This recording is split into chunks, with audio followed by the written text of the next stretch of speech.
Good morning dear students.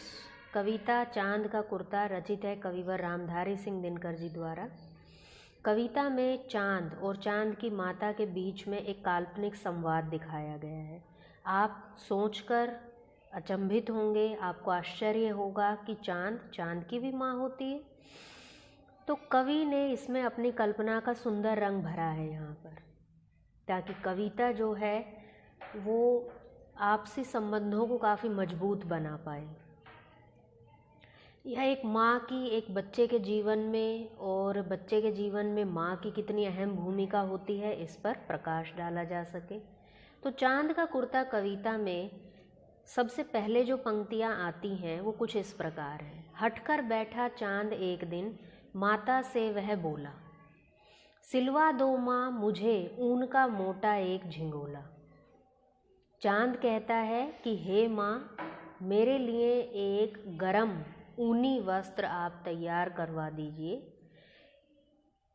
इस बारे में वो बार बार अपनी माँ को कहता है, हट करता है, यानी कि ज़िद करता है कि मुझे इस तरह का एक ऊनी गरम कपड़ा चाहिए। आगे क्या कहता है, सनसन चलती हवा रात भर जाड़े से मरता हूँ, ठिठुर ठिठुर कर किसी तरह यात्रा पूरी करता हूँ। कि मम्मा आप नहीं समझती हैं कि मैं किस तरह से ये लंबी दूरी तय करता हूँ। रात भर बहुत ही ठंडी हवा चलती है, उस ठंडी हवा की वजह से मुझे सर्दी लगती है और मैं कांपने लगता हूँ। आसमान का सफ़र और यह मौसम है जाड़े का, न हो अगर तो ला दो कोई कुर्ता ही भाड़े का। बच्चे का यहाँ पर बाल सुलभ व्यवहार दिखाया गया है। बच्चे की भूमिका में कौन है? चंद्रमा।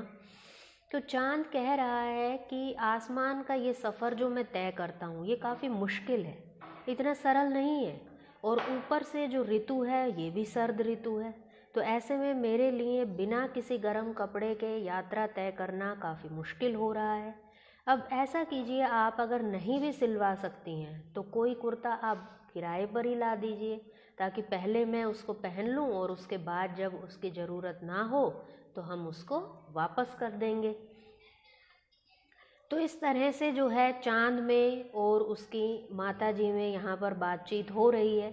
अब काफ़ी समय हो जाता है, शांत मन से बच्चे के जो भी भाव हैं उनको समझ रही हैं माँ, उसे देख रही हैं।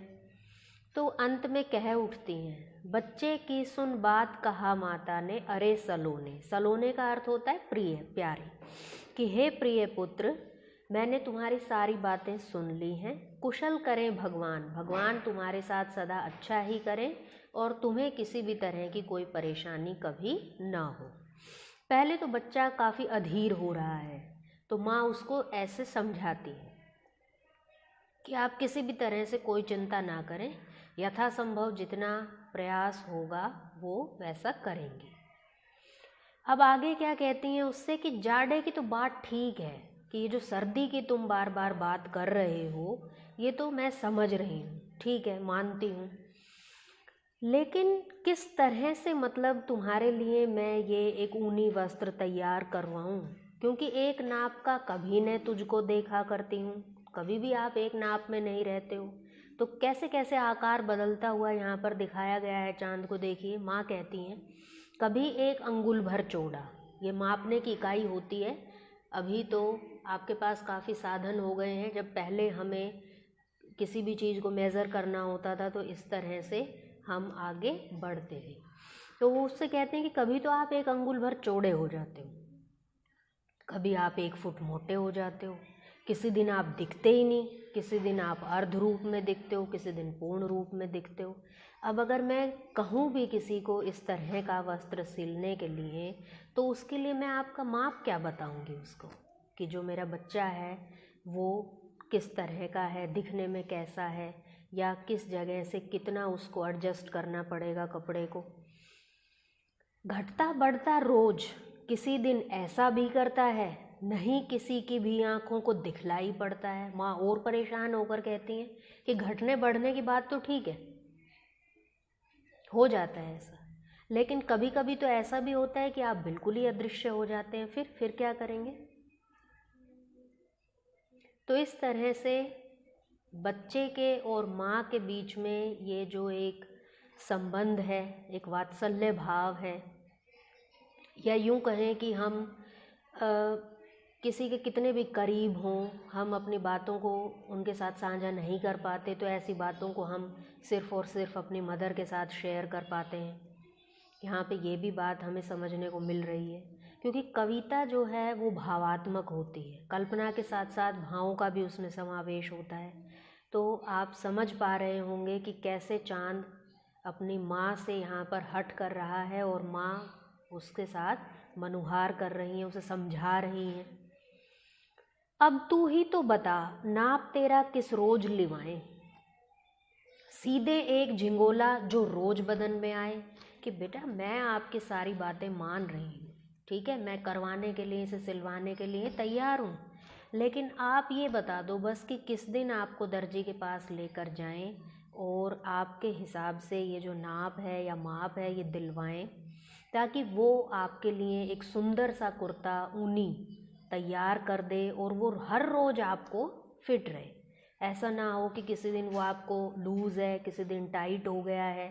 तो इस तरह से हंसते हंसते ये जो कविता है ये पूरी हो जाती है। यानी कि जब हम हट करते हैं तो सीधे तौर पे परिणाम तक पहुंचना थोड़ा सा मुश्किल होता है। बिना हट के अगर आप कोई बात कहें तो उसके लिए हल शायद फिर भी थोड़े तीव्र सतर पे मिल जाता है, लेकिन जब बच्चा कहीं ना कहीं जिद करता है, हट करता है, तो उसमें पेरेंट्स को समझने में थोड़ा सा समय लगता है और एक तरह से आपसी विचार भी उमड़कर सामने आते हैं, ज़्यादा बातचीत उसमें हो पाती है। अगर बच्चा इस तरह के हठ ना करे, ज़िद ना करे, तो वो उसका बालपन उसमें कहीं ना कहीं गुम सा हो जाता है। तो ये हर किसी बच्चे की स्वाभाविक प्रवृत्ति होती है, जो यहाँ पर इस कविता चांद का कुर्ता में कवि श्रेष्ठ रामधारी सिंह दिनकर जी ने कल्पना के माध्यम से दर्शाई है। क्या खूब कल्पना की है कवि ने।